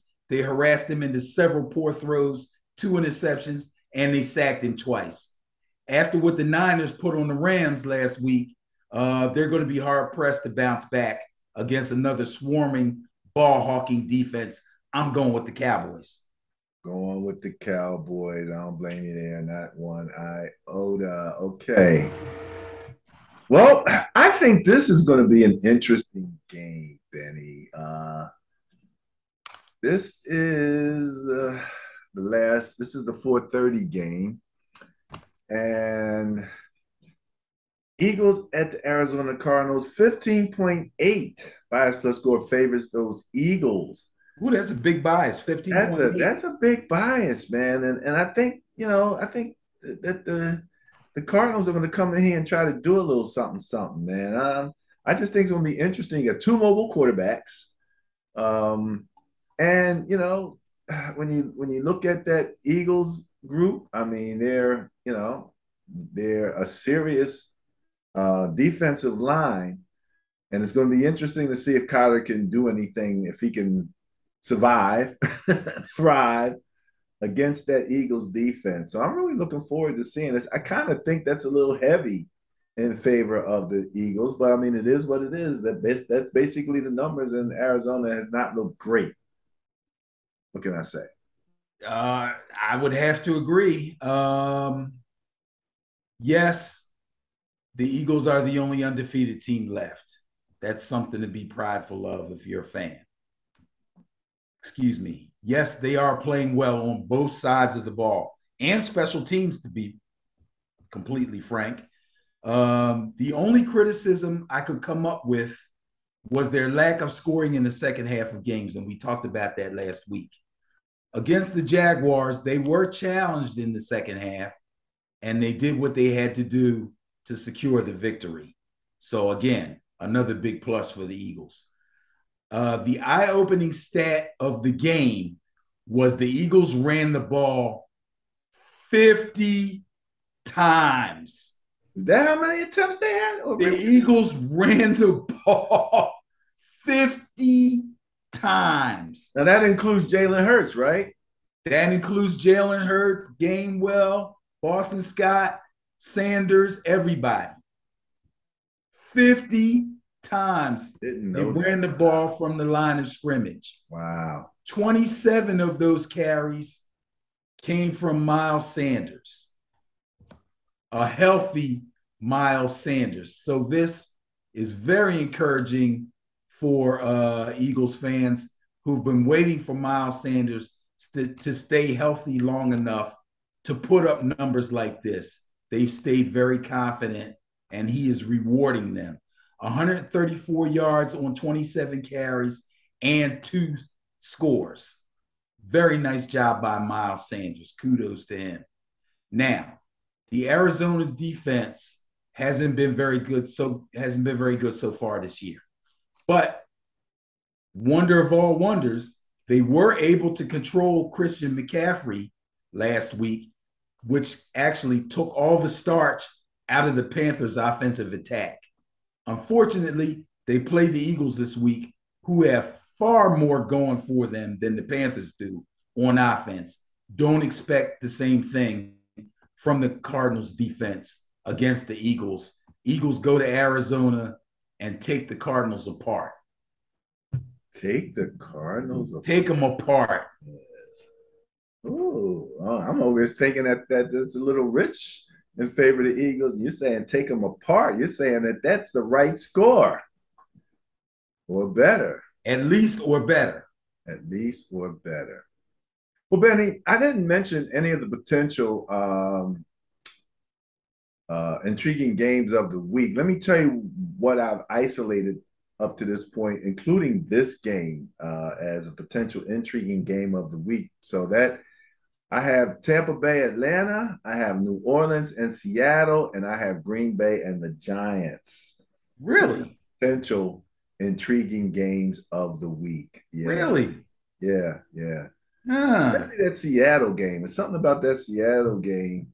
I mean, first of all, Seattle and New Orleans are 24th and 26th in net points at -5. Whoever's in the middle must be -5 too. So they are tied there. You know what I mean? So you didn't consider Cowboys Rams? No, not really. It didn't intrigue me that much. I'm kind of like, I see the Rams are struggling against that rush. Okay. And so I kind of left that alone a little bit. This game here, is a classic, you've got your classic pocket quarterback against the running quarterback of all running quarterbacks. Oh, yeah, I like this one. And the division matchup. And you're talking about 0.5. That's a half a point bias plus score separating those Baltimore Ravens from the Cincinnati Bengals, but the favor does go to the Baltimore Ravens. Wow. This one's going to be tough. Yeah, the more I think about it, the more this is definitely intriguing game worthy. Cincinnati's defense recorded 9 total quarterback hits on Tua and Teddy Two Gloves combined. But one of them bounced Tua's head off the turf and sent him to the locker room with his second concussion in 4 days. Now, I think you asked the question, and I will re-ask the question because I don't know if you came up with an answer. That play, it looked like the guy kind of picked Tua up and threw him to the ground. Should that have been a penalty? And was it a penalty? I didn't think it was. I don't remember the flag coming out. Do you? It didn't. No, it was not a penalty. That was my question. Should have been. And let me mention, interestingly, the week before when Tua was injured, right, the guy came in after he threw the ball and he pushed Tua. Right. And he didn't. It was no big hit, no helmet to helmet. No, they're never going to call that one. Huh? They never call those. The push? Yeah. They called it. They did? Yes. It was a penalty on that play. And the interesting thing was, as I watched Tua go down, okay, was the fact the way he fell. As a running back, we're taught how to fall. You know what I mean? You get hit, you drop, you roll, you know how to do. But the way he fell, and then his head just going bam. It's like he just went bam. And I'm like, there looked like a lack of body control there. I mean, when somebody just comes in and pushes you and you go back and you fall back like that, like you're 87 years old, there's something about that that just didn't look right. The guy did get a flag. Now, the Bengals guy came in from the side, and I'm noticing these tackles where they kind of wrap you and then they twirl. It reminds me of how they say a shark attacks. It hits you and then it spins. Well, when he did the twirl, he just whipped Tua down to the ground. Right. To be quite honest with you, again, Tua doesn't look like he had the body strength to keep his head off the ground, and make that a safe play. I've watched that same tackle on a number of other players and they were able, especially running backs, and it didn't, they got up and went back to the huddle. You know what I mean? Right. So we're going to talk a little bit more about some of the tackling and what's going on with some of this, with the tackling. But I'm thinking that that's a technique that they're teaching these guys, especially I think if you hit the quarterback, because you can't fall directly on them, so you got to roll to the side. But if you got him in your grip and he's standing up and you start rolling, you got to get him down. And that's when they're slamming these guys down like that. So we'll keep an eye on that. Yeah, I'm picturing all this as you're saying it. And I will say this. I've noticed a lot of times when a running back kind of breaks into the secondary and a defensive back has to tackle them and they got a full head of steam, a lot of times they'll grab onto whatever they can grab onto. But instead of just trying to hold them and wrap and take them down, they'll contort their body and kind of drag them down. That's sort of kind of similar to these guys that are rushing the quarterback. The difference is some of them are turning their bodies to avoid falling directly on the quarterback and getting a penalty. But it ends up being bad for the quarterback because there aren't too many more vulnerable positions to be in than following through, finishing throwing a pass. You're not even, you know what I mean? You're not on any kind of balance or prepared to take any physical confrontation, especially from a guy that probably weighs 275 plus and can bench press 500 plus. If somebody that can bench press 500 pounds does that to you when your body is twisted from finishing throwing a pass, you're going to go down, and you're going to go down hard. You can't prepare yourself to take a hit. It's impossible. Well, that could be part of the challenge there. So we'll keep an eye on that. Do you like the Ravens? Well, Burrow looked good behind his strong protection from his offensive line. His offensive line looked way better. I don't know what the heck they did. I'll have to assume if it's the same players that looked so bad in the previous weeks that they schemed up something different in the way that they're pass protecting, because they protected him well, and consequently, he threw the ball really well. But the Baltimore game was really rainy. The field was sloppy. Lamar Jackson looked unstoppable in the first half, but he got very, very little done in the second half. Putrid results in the second half. Some of his runs didn't amount to much. He didn't have any difference-making big plays. The second half was a completely different story from the first half. Even still, though, the Ravens found themselves tied at 20-20 at the end of the game with an opportunity to take the lead late in the fourth quarter, got down to 4th and goal from the 2-yard line, decided to go for it, called a pass play. Lamar took the snap from the shotgun. I don't know if he got a good pre-snap read or not, but I know Duvernay broke open early and Lamar evidently didn't see him. Instead of scrambling or attempting to roll out of the pocket, he dropped straight back and he turned what should have been a 12-yard pass into like a 30-yard pass, and it got picked off. I don't know. People are talking about analytics. People are talking about, did Harbaugh make a mistake? Should he kick the field goal? Blah, blah, blah. All I know is Lamar did not handle that last play very well. Not at all. Consequently, the defense broke down. Josh Allen marched the team down the field. Oh, got picked off in the end zone, so they got the ball in 20, so they weren't backed up. They marched down the field goal range, kicked the field goal, and won the game.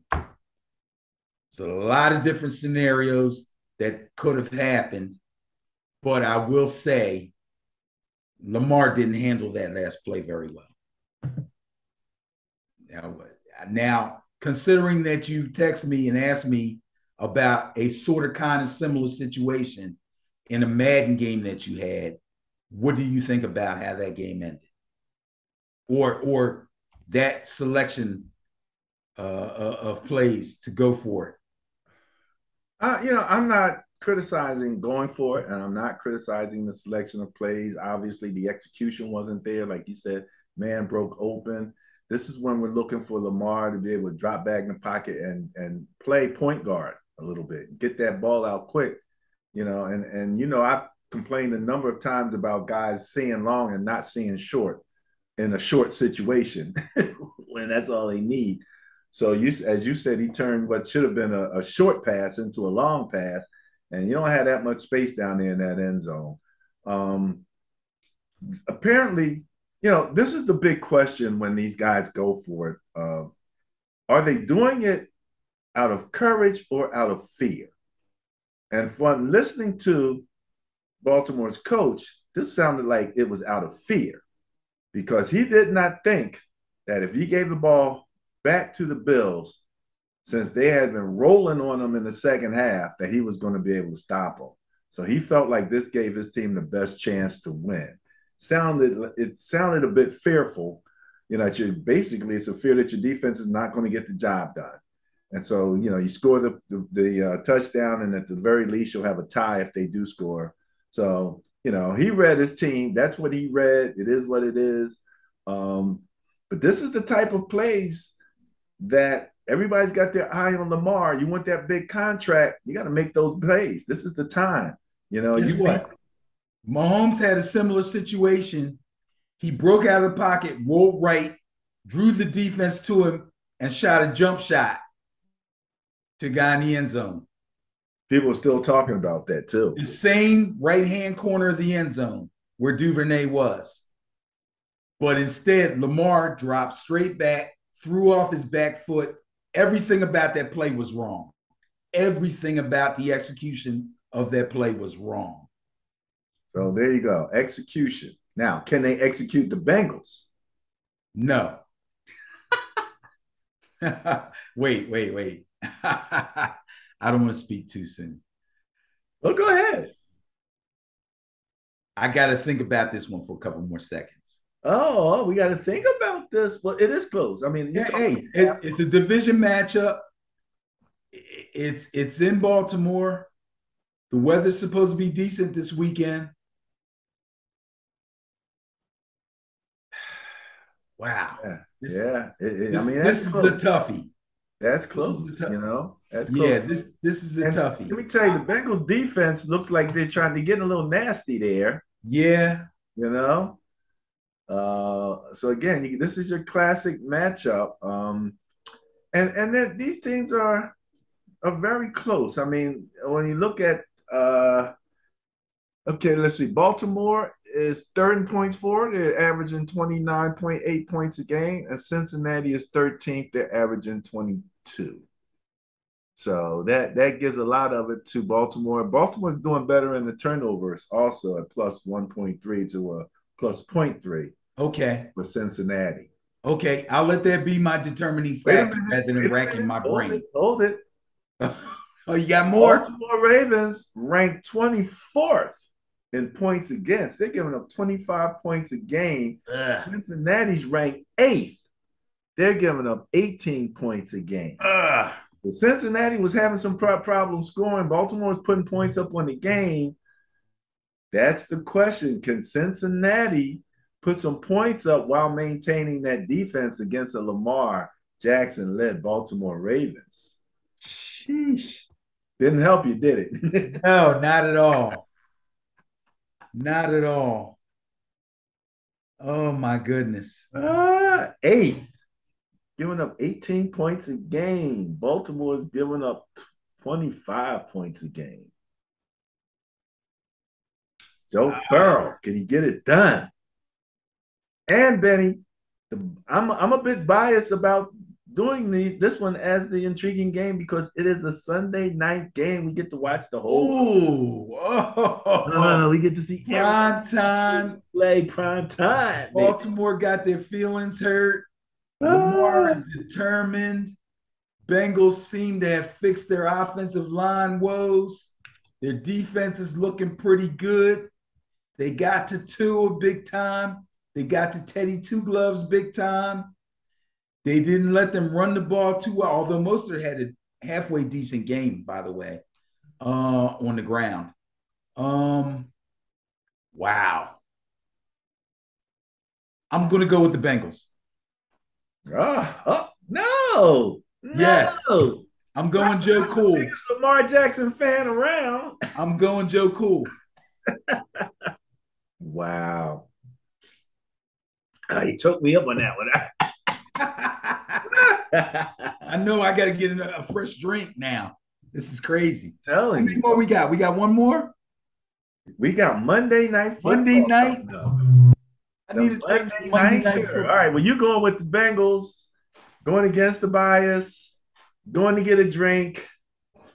In the meantime, let me read off the Monday night game out Las Vegas Raiders at the Kansas City Chiefs. We just talked about Mahomes' magic. The bias plus score of 9.8 favors the Kansas City Chiefs. I'm hearing the media talking about what's the biggest disappointment that you have this year so far? And they're like, oh, it's the Raiders. We thought the Raiders was going to do this, that, and the other.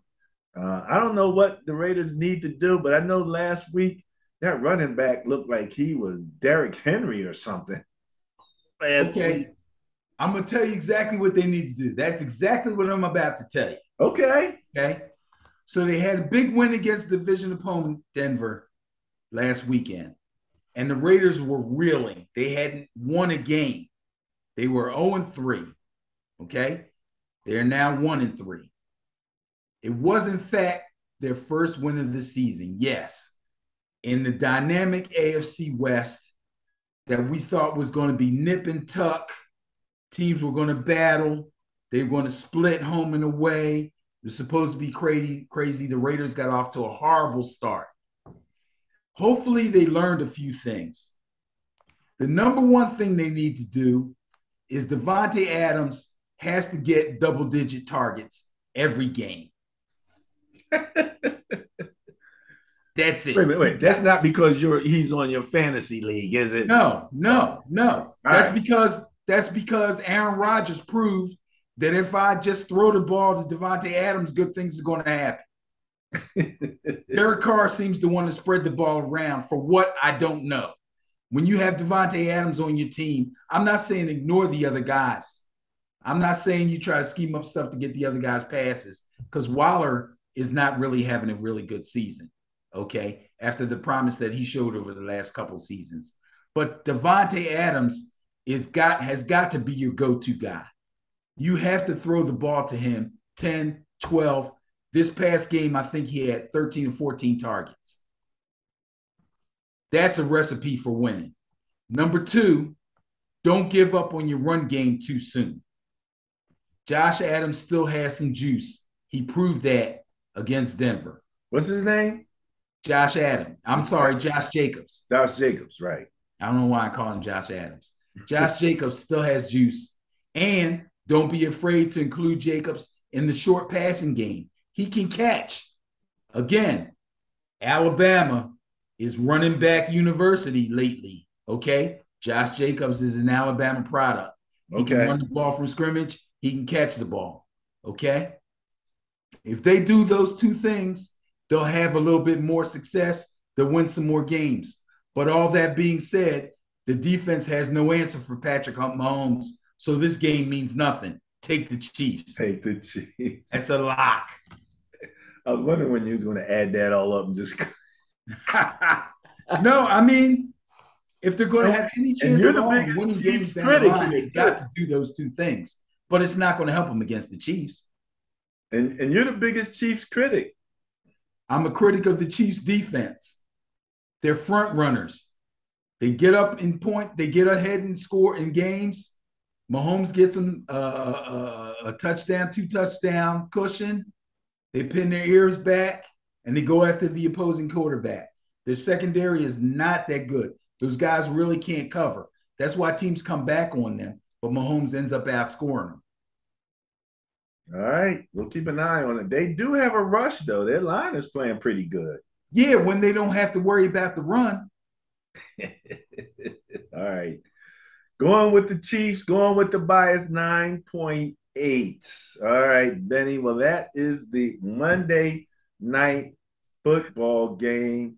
And after we've done all the bias plus reports, there's one last piece that we always take a look at. The bias plus buster of the week. Why do I have week 3 up there? I don't know. Anyway, it's not for week 3. That's for week 4. Make it bigger.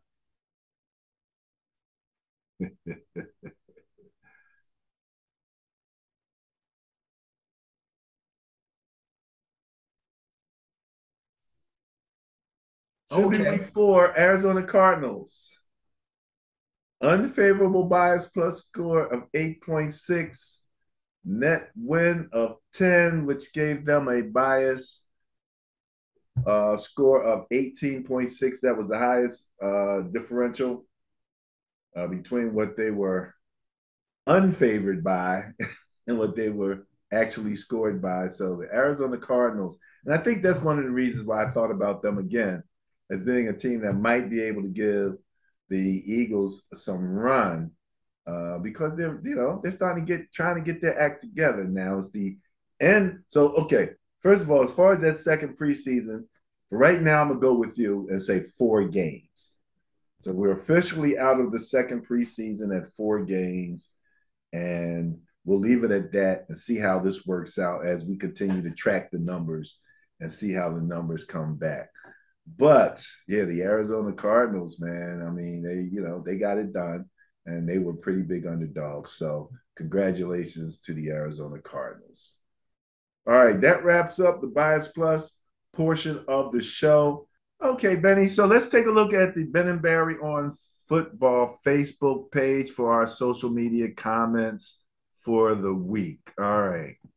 First off, Benny, man, let's start off with a little something here where we send our best wishes out for Terry Bradshaw. Apparently, he's having some health issues. And, you always miss Terry because Terry was always so much fun on all the broadcasts. He usually brought, something extra, cause some confusion or something somewhere. Yeah, he's a character. He is a character. So we all hoping for the best for Terry Bradshaw. All right. Matt Rule. Apparently, they're starting to call for Matt Rule's head. Never should have left Temple. Well, there you go. Short and sweet comment from Ben Dickerson. Never should have left Temple. We talked about the score, the final score of the Seahawks versus the Lions, 48-45. First time in NFL history that a game ended with that score. That is absolutely amazing. Do you know anything about the Wisconsin firing of their coach? There's been a couple of bad firings this year in college. This guy, Herman Edwards, got fired from Arizona State. I heard they fired him on the field after a loss. Yeah. Yo, I don't know what's going on, man. Come here for a second. Huh? That's crazy. That is amazing. I will say this. There's a lot of money in college football. We think about money and salaries and TV contracts and all that stuff in the NFL. There's a lot of money in college football, and the players aren't getting any. So that means administrators, the colleges themselves, the head coaches, these guys are raking in a lot of dough, man.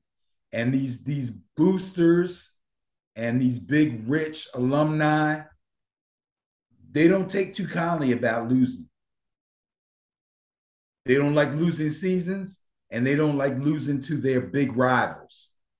That kind of stuff sets them off, and they can get you fired.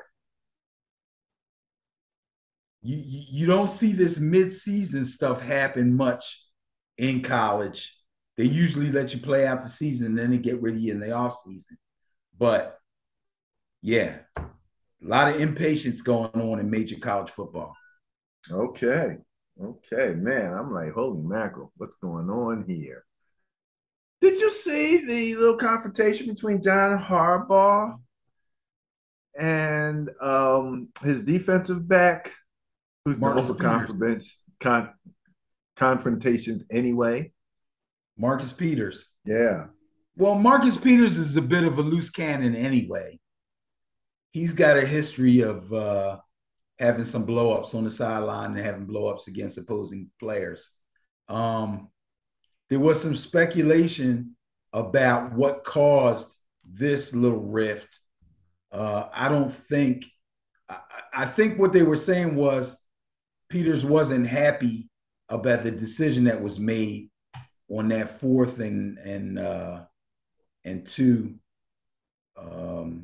You talking about that final play where Lamar threw That the final play, interception? yeah. He But smelled the fear like I did, eh? well, I mean, let's face it. This is the way I look at it. If you run the ball and you score a touchdown, you're all good because he's worried about kicking the field goal. He didn't think that would be enough. So if you score the touchdown and kick the extra point, then the other team has to score a touchdown and go for two in order to beat you. If you run the ball and you get the touchdown, you're all good. If you run the ball and they stop you, even though your defense is a bit beleaguered, the Bills have to drive from the freaking one or the two 60, 65 yards just to get in field goal range. Okay? To me, that's safer. If you kick the field goal, you have to kick off to them, which saves you time on the clock, which saves them time on the clock, and puts them in a better position to get in the field goal range. But if they can only get in the field goal range and they kick, you can go to overtime. Again, safer than calling this pass play from the freaking shotgun. I would have either ran the ball or kicked the field goal. I would not call a pass play from the shotgun on a 2 stinking yard line with the best running quarterback in the freaking league. You bootleg, you roll out, you don't, come on. That's ridiculous. Well, that brings up that whole point about goal line and the shotgun, and we've had a lot of conversations about that.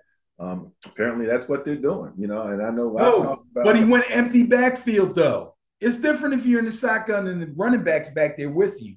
You still have a chance of getting the defense to guess. But when you go empty, they know you're throwing the ball. Well, they know in Lamar's case, they know you're either going to throw or Lamar's going to run with it. So, well, he's going to have to scramble. Yeah, well, you always have to be prepared for him to run. Sure, absolutely. You always have to be prepared for that. Right, but their first thought is they're going to throw the ball. And like I said, I thought, I think that it was basically a fear factor there, and I could see that's probably why. Well, Harbaugh blamed it on analytics. Did he actually blame it on analytics? Yes. He said analytically we were supposed to go for it there and go for the touchdown. Oh, my goodness. Blame it on the analytics. All right, here. Mississippi welfare scandal sparks calls for Brett Favre to be kicked out of the Football Hall of Fame. I've already seen comments on this article where people are like, they didn't think they think that, you're there for your football accomplishments and you should remain there. But what do you think about this whole scandal, man? I mean, first of all, it's despicable. And I loved Brett Favre as a player. I loved his career. I really, really did. I think Brett Favre is one of the greatest quarterbacks that ever played this game. Not the best, but he's up there. When you look up gunslinger in the dictionary, you see his picture. Okay. But this right here, this is despicable. Mississippi is one of, if not the poorest state in the United States of America. That money was earmarked for welfare recipients, people that really needed that money, white and black. Okay. Well, apparently there was a lot of stuff going on with that because they've even got people on, I guess, a text message or some type of communique talking about how they were. These are people in the government of Mississippi who were like, oh yeah, how are we going to divvy out this money to this person and not that person because they're yeah, alliances, and they were just doing all types of stuff with the money. yeah. Like, Brett, what do you want us to do with the money? He got a few dollars extra. Well, give some of it to, Yeah. it's crazy. I guess I got a homework assignment for you. What's that? Find out if they're Republicans. All right, we'll take a look at that. But I believe they were. I believe they were too. This is despicable, man. This is ugly. I don't know, man. I don't know. All right, we talked about Tua. I talked about the body slams here. Let me see if I can show you this video of some of the types of tackles that are actually happening right now. And it's kind of scary. And I actually looked up body slam tackles. So you'll see those types of tackles happening.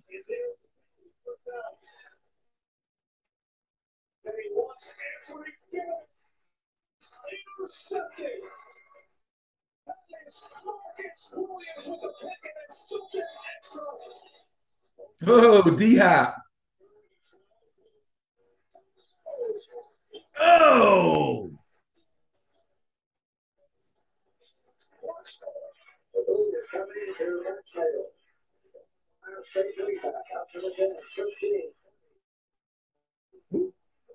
No, I don't count that one.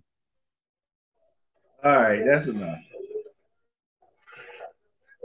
I just kind of wanted to share that because it's, again, you see it, and I don't know how many of these guys wound up with an injury because of that. But long story short, Benny, I mean, wow, probably not many. We just had one the other day on Kelsey. He got up, he was fine. Yeah. The problem is, it's a contact sport. Yeah, it's a collision sport. If a defensive player makes contact with a ball carrier and his initial contact, he's able to lift the player up off of his feet, throwing him to the ground is the natural order of things. I'm sorry, unless you play football, you might not understand that. But when you get somebody up off of their feet, you can't just let them go. You know what I'm saying? Oh, yeah. I know exactly. You can't do it. You either are going to throw them down or you're going to drive them into the ground, both of which are going to look really ugly. So, again, my question with Tua is, does he have the body strength that he needs to handle this type? That was unavoidable. Yeah. They could have did that. How many times you see Roethlisberger, who is 3 times the size of Tua, get molested? Well, that's my whole point. If they're molesting Roethlisberger, look what they're going to do to Tua. Right, but it's not. My point is, it's not about strength or anything. Quarterback that throws a pass is in a very, very vulnerable position, regardless of how big they are. Yeah, well, you're not picking up Roethlisberger and throwing him down the way you're going to do Tua. I think I've seen it done. Well, I know I've seen him. I know I've seen him get driven into the turf. no, that I Boom. can see. I can see that. I can see that. You know, but again, he was such a bigger guy. So often, you Yeah, know, but the majority of guys are closer to Tua size than they are to Roethlisberger size. So it's going to happen. not them guys up on the front line. No, I'm not talking about them. I'm talking about quarterbacks. It's Well, going to happen. It's going to happen.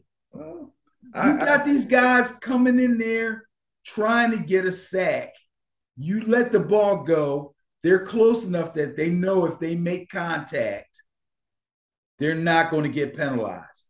They're allowed 1.5 steps / 2 steps. As long as they don't hit you in the head or wrap you and throw you or slam you to the ground and land on top of you, they're probably not going to get penalized. So if they push you, look, this is the same motion used in a bench press. If you can lay on your back and bench press 3, 4, 500 pounds, and Tua weighs about 180, what do you think is going to happen? well, that's my whole point. I don't know if Tua is strong enough. Who is? Well, Who is? Who is? I've seen him throw again. I looked at a lot of tackles. I saw a lot of those It's tackles. not about strength, it's about how you land. Yeah, but how you land sometimes it's based on your body strength, your ability to control your body, in the air, or at least Okay, control your body. Control your body is way different from body strength. It's two different things. He didn't control his body well. because he I've don't have the seen Josh strength. Allen and guys like that take hits the same way. They get their hands back and they take it on their tailbone and they take it on their forearms. And that way their head doesn't slam to the ground. He didn't do that and he got concussed. Shame on him. Wow. Okay. All right. All right. Well, let's, Benny, because this was, such a crazy weekend and it had so much to do with the dangers of football. It's just something that we all have to, think about, and at least acknowledge. So, in the spirit of acknowledging the dangers of football, I have one final piece of video I want to show. And on this, I wrote sports like boxing, martial and mixed martial arts, and football are collision sports, even if it's a fist colliding into another person. That said, we still watch and revel in the hits.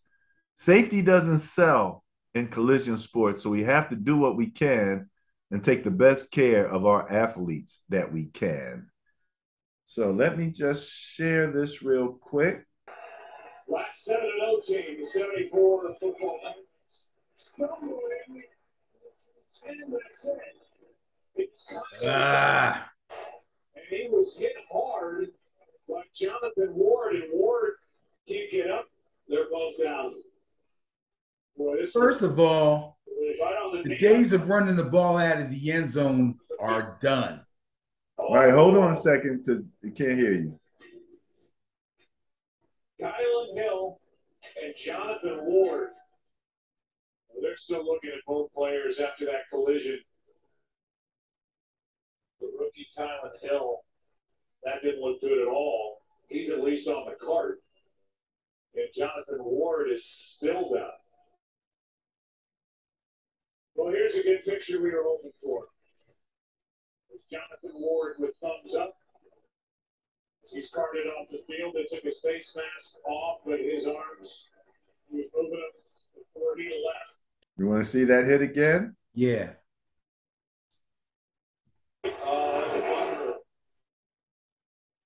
Last 7-0 team, the 74 football players. Stumbling. It's Kylan Hill, and he was hit hard by Jonathan Ward, and Ward can't get up. They're both down. Boy, this was a vicious collision. Right on the knee, I believe, Joe. Let's take a look. But yeah, this was a big time hit. Oh. Okay. All right. So the ball carrier gets hit while his foot is planted. Looks like he's probably got some kind of a knee injury. Could be major, could be minor. The guy that made the tackle hit his leg with his shoulder, but it looked like his head went into the ball carrier's torso. Okay. So that jammed his neck. He got the worst of